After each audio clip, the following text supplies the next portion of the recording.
Good afternoon students. देखिएगा आपका chapter है 3 डायमेंशनल ज्योमेट्री 12th क्लास के अंदर। वहाँ पर हम निकालेंगे shortest distance between two skew lines. दो टाइप्स की लाइन होती हैं, एक होती है स्क्यू लाइंस और एक होती है कोप्लेनर लाइंस।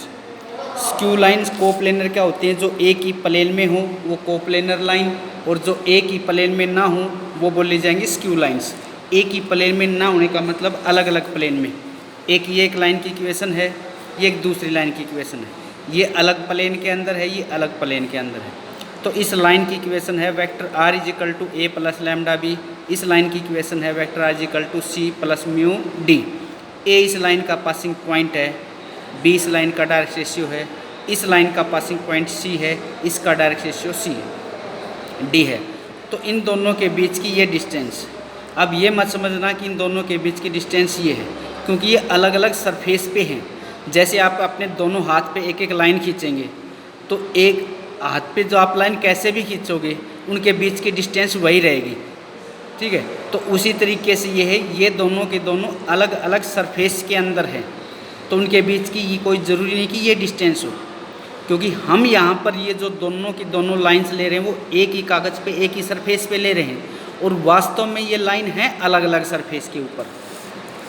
तो उनके बीच की डिस्टेंस निकालने का ये फॉर्मूला है, शॉर्टेस्ट डिस्टेंस है c minus A dot B cross D, इस सारे का मैग्नीट्यूड अपॉन में b क्रॉस डी का मैग्नीट्यूड। ये डिस्टेंस है तो इसको यूनिट, इतने डिस्टेंस है तो इतने यूनिट आ जाएगी। तो इसके लिए आपने क्या करना है, तो c में से a घटाएंगे। तो सबसे पहले दोनों लाइनों की इक्वेशन है, एक तो vector r is equal to a plus lambda B, और दूसरी इक्वेशन है vector r is equal to c plus mu D. तो सबसे पहले लाइन की इक्वेशन के अंदर a b c d चारों वैल्यू छांट लेंगे हम। आपको पता होना चाहिए a क्या है, b क्या है, c क्या है और d क्या है। तो उसके बाद हम c माइनस a निकालेंगे।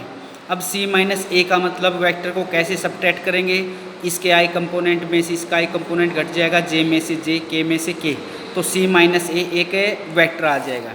उसके बाद निकालेंगे b क्रॉस d। अब b क्रॉस d हम कैसे निकालते हैं, दो वेक्टर का क्रॉस प्रोडक्ट है, तो दो वेक्टर का क्रॉस प्रोडक्ट आपके पास आता है डिटरमिनेंट से। तो b क्रॉस d की वैल्यू हम डिटरमिनेंट से निकालते हैं। तो इसके लिए आपके पास क्या निकालना पड़ेगा, ये डिटरमिनेंट। तो इसके लिए यहाँ पर i cap, j cap, k cap, ये फर्स्ट रो आ जाएगी। उसके बाद सेकंड रो के अंदर ये जो वेक्टर आपके पास b है, इसका i कंपोनेंट मैं b1 b2 b3 रख देता हूँ। उसके बाद वेक्टर d है, इसका i j k component d1 d2 d3 रख देता हूँ। अब ये जो डिटरमिनेंट निकालेंगे, ये डिटरमिनेंट आपके पास आ जाएगा b क्रॉस d। मान लीजिएगा ये डिटरमिनेंट मैं लेके चलता हूँ lambda 1 i1 plus lambda 2 i cap plus lambda 2 j cap plus lambda 3 k cap, ये वेक्टर b क्रॉस d आ जाएगा। उसके बाद आपने वेक्टर b क्रॉस d का मैग्नीट्यूड निकालना है।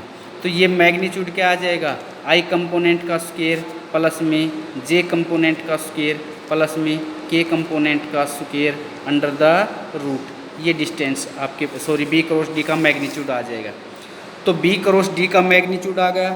b क्रॉस d का मैग्नीट्यूड आने के बाद हमें क्या चाहिए, c माइनस a निकाल रखा है, b क्रॉस d निकाल रखा है, उन दोनों का डॉट प्रोडक्ट। अब ये आपको पता है डॉट प्रोडक्ट क्या होगा, जैसे ये b क्रॉस d आ गया, ऐसे ही आपके पास c माइनस a भी कोई ना कोई वेक्टर आ जाएगा, something i cap plus something j cap plus something k cap.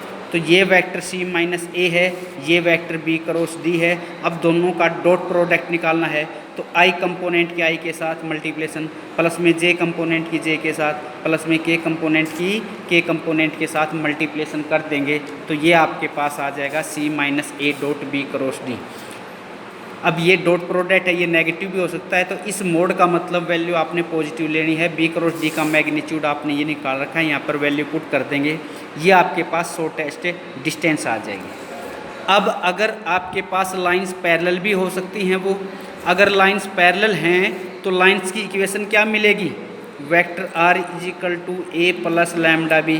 दूसरी लाइन की इक्वेशन है vector r is equal to c plus mu b लिखो, या c प्लस म्यू मैं d लिख देता हूँ। ये फॉर्म आपके पास ये लाइन है। तो यहाँ पर आपके पास ये दो फॉर्म मिलेंगी। यहाँ पर आपको देखने पर क्या मिलेगा, जो वेक्टर बी है वो some constant quantity multiplication D vector मिलेगा आपके पास। वेक्टर जो बी होगा some constant quantity vector D मिलेगा, या इसको यूँ कह लेते हैं हम b1 अपॉन में d1, b2 अपॉन में d2 और b3 अपॉन में d3। इनका जो रेशियो है वो रेशियो आपके पास बराबर मिलेगा। इसका आई कंपोनेंट अपॉन में इसका आई कंपोनेंट ये है, इसका जे कंपोनेंट इस अपॉन में इसका जे कंपोनेंट ये है, ऐसे इसका के कंपोनेंट अपॉन में इसका के कंपोनेंट ये आपके पास ये जो रेशियो है या वेक्टर फॉर्म में है तो ये देख लेना, या इनके आई जे के कंपोनेंट का रेशियो देख लेना, बराबर मिल जाएगा। तो इसका मतलब लाइंस क्या होंगी, पैरेलल। अगर लाइंस पैरेलल हैं तो ये उनका शॉर्टेस्ट डिस्टेंस निकालने का फॉर्मूला मिलेगा। यहाँ पर आपने क्या करना है, c माइनस ए यहाँ पर क्रॉस है, नोट कर लेना। पिछले के अंदर यहाँ पर डॉट है, क्रॉस इन दोनों का है, यहाँ पर डॉट प्रोडक्ट है, लेकिन यहाँ पर इसके अंदर क्या है, क्रॉस है।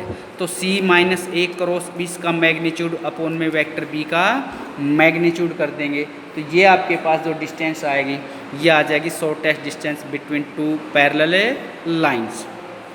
फिर वही है c माइनस ए, आपको पता है कैसे निकालेंगे, क्रॉस बी के साथ क्रॉस प्रोडक्ट निकाल के मैग्नीट्यूड कर देंगे। इसको सोल्व कर लेंगे, लास्ट में इतना यूनिट लिख देंगे, आपका आंसर आ जाएगा। फिर भी कोई प्रॉब्लम हो तो पूछ लेना भाई। Thank you.